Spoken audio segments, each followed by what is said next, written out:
Hi, everybody. Welcome to another episode of You, Me, and ICED. And look here, I'm actually having some iced tea today. Isn't that great? and and the people that I love having tea with the most are right here, my teammates, for You, Me, and ICED. That's Mr. B and Richard Dee, both fantastic authors. And we have a guest today. That would be Saeed Maseeh. Hello, Saeed. Hi. And our topic today is comedy. And it's great that I get to talk about comedy now because I was literally just a panelist in Mr. B's podcast, and they brought me into tears last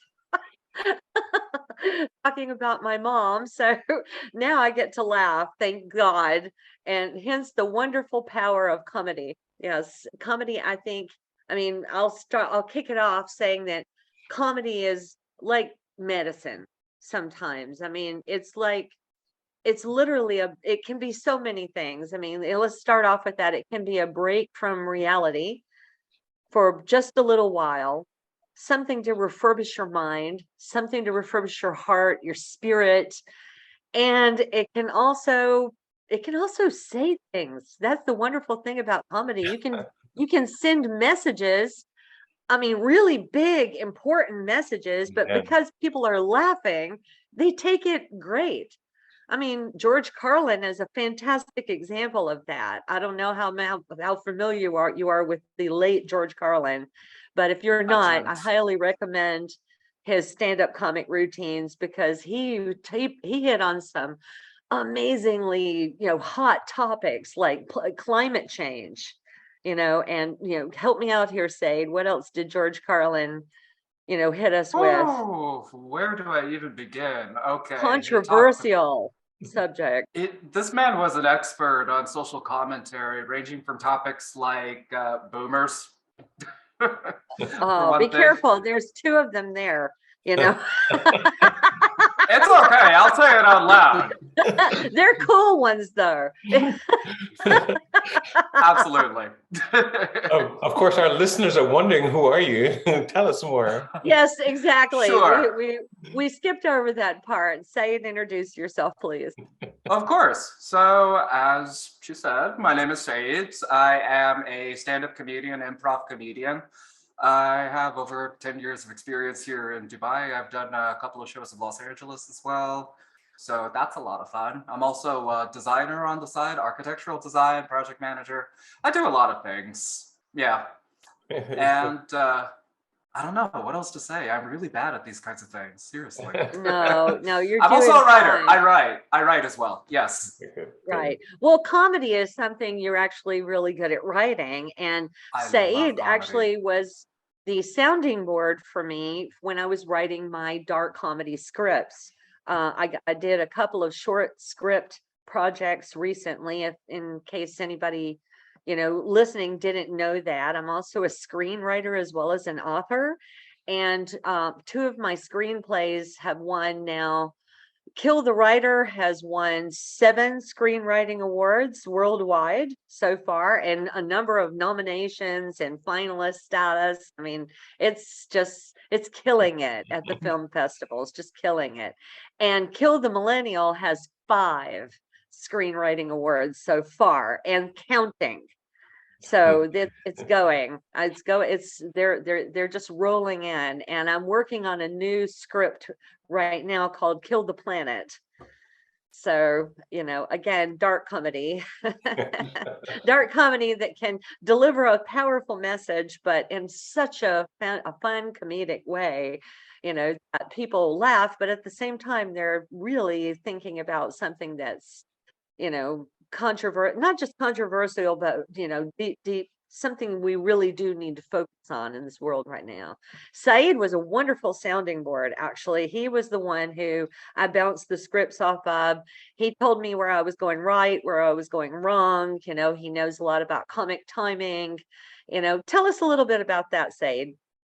When you're writing comedy, how do you build up to the punchline? Of course. All right, so there's a couple of things that I keep in mind first and foremost when I'm writing my own comedy. First and foremost is my audience. Who's my audience? You got to know who you're performing for. I've Sure. got many stories about that. Like I remember I was practicing for a primarily British audience at one point, and I Oh, made a joke Richard. about ranch dressing, and the room was silent, absolutely silent, and I didn't understand Do you why. guys not And have ranch dressing over there, Richard? exactly, I No. had no Ah, idea that like ranch. no. That's my American side speaking. I had no idea that ranch dressing was not a universal. Seriously. Yeah. And we That's a tend to very make good that point. Yeah, mistake being yeah. Americans a lot, don't we? I mean, thinking that the whole world has to have our stuff, and that's not true. Yeah, we got big heads. Honestly, American exceptionalism, yay.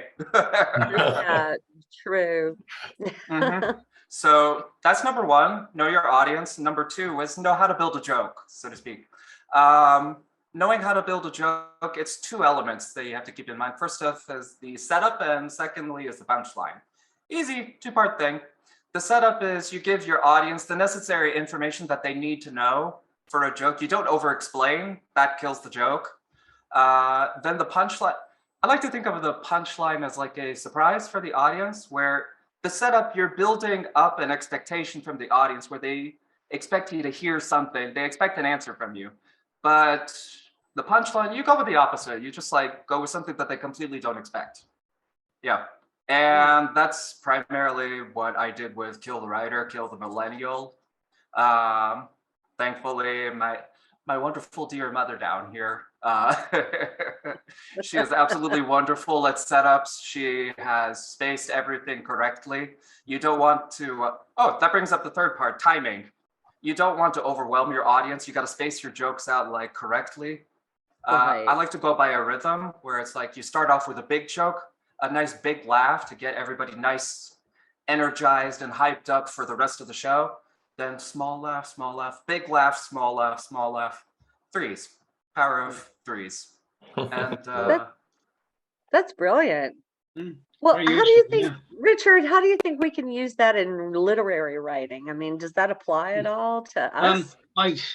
I hesitate to say in this company, but I do write comedy sci-fi. And or a pet is ooh, comedy sci-fi. What? Yeah, well, How did I you've read not know that? you've read some Andorra Pet, I think, haven't you? Yes, that's Yeah, yeah. true, actually. Basically, it's an amateur detective in space, and she's a bit clumsy and a bit gullible, and it leads her to some very interesting situations in space True. because obviously space doesn't take prisoners and is very dangerous for unwary, but somehow she seems to blunder her way through it all and come up smiling. And it's very easy to take situations that you can have on Earth and put them out into space, and they suddenly become incredibly hilarious. It's all based on I watched a film called Galaxy Quest years ago, which you may have heard of, Yes. which is the Star Trek parody. Absolutely brilliant film. And I thought about that, and I was a fan of Miss Marple and Agatha Raisin and people like that, and I just combined the two really, and came up with an amateur detective in space. And I think the comedy works. People who review it say that they laughed, so I guess that's the best thing you can hear, really. That's fantastic. Yes, it is a good compliment. I love that when you set up something that's really funny, and when somebody actually laughed at that point, you're like, ah, success. Thank God. It actually worked. What about you, Mr. B? Yeah. How familiar are you with comedic writing? I'm one of the audiences. So we all have to play our part. And interesting, Richard just mentioned what's called parity. And when you look at it, listen to it, or compare it, you're thinking, wow, this is real, this is life, but why am I laughing? You get? Yeah, and so, exactly. and so as we take things, we put it into that context. We're saying we really appreciate how comedy addresses all aspects of our life, and even the things that are hard to swallow, whether it's a political perspective or something some individual did that is totally wrong and non-palatable to the world. A comedian can just elaborate it, bring it out, make you laugh about it. Then you can walk away shaking your head and say, I can't believe we just did that. Exactly. Like, how did we even talk about things like that? And Because everybody it's was just, laughing. yeah, and we use it in business. I use it because we bring it out in order to get our audiences comfortable and knowing our audience. And as was said, we bring it out in areas of three. You can't just come out and just keep hitting all the high notes.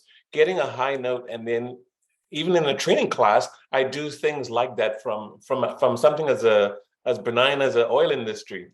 Again, being a oil industry person for 35 years and a teacher trainer, I bring out comedy in the middle of my classes, get the class comfortable laughing, and they're ready to learn. So we see it from a lot of different angles, not just from the movies or TV or on stage, but even in industry. This is one of the ways how we get people comfortable and ready to talk to each other.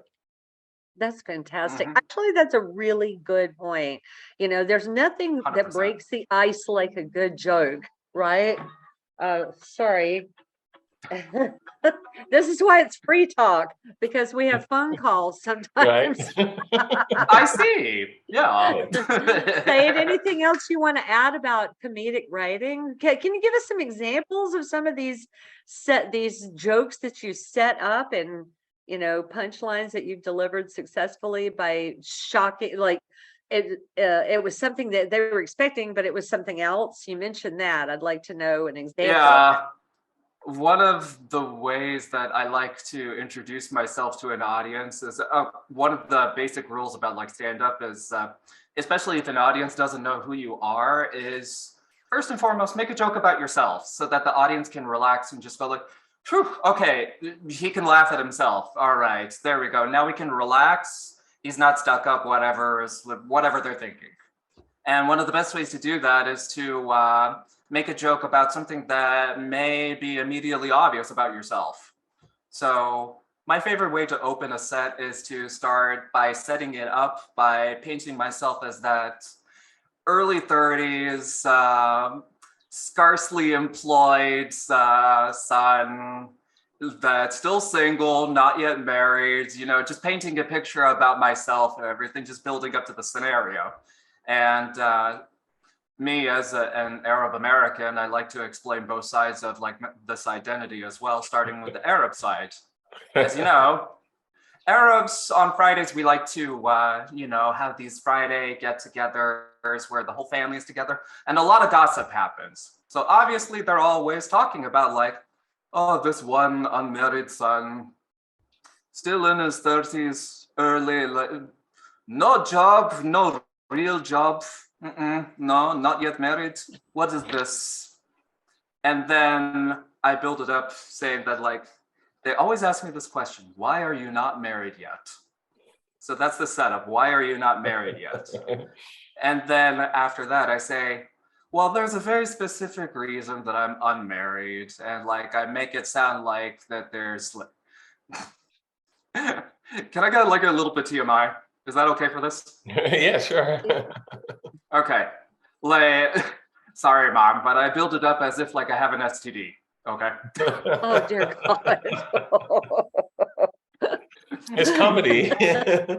Exactly. I don't say the words out loud, but like I just say like a lot of little hints and everything. And then I say like, oh, okay, audience, you all seem to get it. You all get the idea, right? Why I'm not married. I'll just say it out loud. The reason I'm not married is because I'm vegan. Right? I guess Yeah, exactly. it's probably better to joke on yourself before you joke on your audience anyway. Exactly. And this brings up actually a point that I wanted to say about comedy, which is something that I absolutely love about it. It's like, as I think you said it before, it's like it can be like very healing. One of the ways that like I like to describe my own approach to comedy is that it is how do you say therapy in a sense for myself, not the audience, where I get other people to laugh at like my own traumas or something, because difficult situations or like bad scenarios that happened in your own life. This is a way of taking power back, so to speak. They don't control you. You're able to laugh at it, and you can get other people to laugh at it as well. Right. So Exactly. Yeah, I That's a think that's good like that's a good point, actually. If you can find a way to laugh, through any problems that you're having, I mean, certainly that's very therapeutic, Yeah. you Oh, yeah. know. We were Yeah. talking before Me about things too. that our parents taught us. I think that I mentioned my mom is where I got my sense of humor from, and one of the things that she always did, I remember, is, don't take life too seriously because, none of us get out of this alive. So we might as well enjoy a good laugh once in a while. It makes it easier, to take. So, yeah. Oh, by the way, I'm What are not some even. art? Oh, Oh, I'm sorry. Pardon me. I was just going to say, what are some of the the movies, the comedy movies that we could watch over and over again and never get bored? whew. Oh my goodness. There's what? What is the name of that actor, so to speak? Smoking Gun, or like it's like Naked Gun, Naked Gun. What's the name of Naked that Gun. actor? Oh I, yeah, Leslie Nielsen. yes, That one. Leslie Yeah, Yes, Nielsen. him. Yeah. Yes. yeah. Oh, anything with him in it, right? Any Oh, Naked Gun yeah. movie? Airplane is another one. Yeah. Airplane. Oh, Yes. Oh, good one. every Brilliant. time you watch Brilliant. that, there's something else that you've missed last time. Yeah. And some TV shows also, because I think Richard, you would remember Benny Hill. Oh, I remember Benny Benny Hill. Hill. Yeah, Oh my God. Benny Hill he's is not the fashionable best. these days, but yeah, I can remember laughing at him very much. Right, Yeah, right. When he used to very, be fashionable. yeah. His views on humor are not celebrated in this country at the moment, shall we say?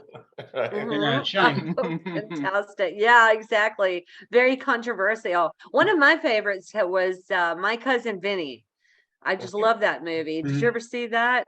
Well, I may be a little prejudiced though I because never I'm saw from that. Alabama, you know. And because it was set in Alabama, I mean, that was priceless for me. Just the best. I could watch it over and over and never get No, bored. I And have it's a still funny. well, I have a poster on my wall. It's Coming to America. Oh yeah. Oh, good one. It has Love a it. Love it. because it Coming has a to lot of America. parity in there about things that even was impacting my life, like coming to America. I came from the Caribbean in 1980, and also I work at McDonald's, and he was working at McDowell's, and was looking Oh, for so a you good can wife. relate to So, that. and That's fantastic. the second one that always stands out with me is The Gods Must Be Crazy. Oh yeah. Mm. Yeah, Yeah. With but opening the gate. Yeah, yeah, yeah. And the bottle. Yeah, yeah. Mm. and so I I do remember. think our listeners have no shortage to if they were to add their comedic movies or comedic series that really impact them. Saeed, you have more? I was just thinking about some comedians that I could recommend. Honestly, I'm not really like a TV or like movies person, in all honesty, but like I know the necessities like Naked Gun, etc., etc., etc. But comedians that I think are absolutely necessary for people to check out. George Carlin is an absolute must. Absolute Mhm. must. Early Dave Chappelle is amazing. Absolutely. Dave Uh, Chappelle. Okay. Early Dave Chappelle, so to speak. Right, right. I His latest understand. ones and everything. We'll not A get into little that. dodgy. We're not going to get into that. Yeah. Okay, No. no, no. Uh, Right. I love Michelle Wolf. Honestly, she is fantastic. Mm. What's another one? I can age I Honestly, myself. I always could. loved Eddie Murphy too. Eddie That's what I'm Murphy is saying. We can just age so ourselves. I Really? awesome. age myself with Yeah. my Richard Pryor days. Oh, Richard Pryor, the Richard Pryor. best. Oh Richard my Pryor. God. Yes. Huge. Yeah. Yeah. Hilarious. I love it when you And talked about the and mafia. Oh and Dean God. Martin and all those guys. I mean, we've grown up with them making comedy, and we really enjoyed it back in those days where the language was always clean and the jokes were, well, not always, but was landing. So it's when it comes to comedy, there's a very diverse group, so it's hard to pinpoint everyone. Absolutely. Absolutely. Well, I think you said a lot though, saying when you said, know your audience. That's the first thing. I mean, that applies to book writers like Richard and myself as well. I mean, So you knew your important. sci-fi readers would probably find Andora's, you know, misadventures hilarious, because you've got sci-fi readers, right? Yeah, and I pick up some of the cozy crime readers as well, because they are basically crimes in space that she investigates. So I tend to get both sort of audiences there, and they both appreciate a bit of humor, because I think there are so many things that aren't humorous in sci-fi, that it's nice to have a bit of an antidote, It is, I think you're Sounds refreshing, absolutely honestly. right. And I really appreciated the humor in Star Trek too. I mean, the sparring off of Captain Kirk and Spock, I mean, I found a lot of that really funny, some of their comments back and forth. I mean, Captain Kirk always making fun of Spock for being unemotional and everything. That was, I mean, who didn't like that? You know, absolutely. And you're right. Sometimes sprinkling, even in a story, a horror, even something that's so completely a contrast, throwing a humorous scene in now and then kind of gives you a break, right, from the screaming, the terror. It lets your audience breathe a little bit. Yeah, exactly. Instead of always being on edge. Exactly. Exactly. You can relax and ready for the big twist then. Yeah. Yes, absolutely. that's true. And sometimes it can bring home the horror even more, right? Am I right? Because you relax them a little bit and they think, oh, okay, all right. But then, oh no. I remember I can give you an example of that in the movie Aliens, the first one, the original one. Do you remember the scene when she's, I think it was Ripley, she's looking around, the tension, the music, I mean, the atmosphere was so thick you could cut it with a knife. By that time, the creature was on the ship and everything, and and then the cat jumped out. Oh yeah. Oh my God. I mean, it's the first time I ever screamed bloody murder in a movie theater, It was so embarrassing, but and then everybody kind of laughed at me, I think, because I screamed so much at that scene.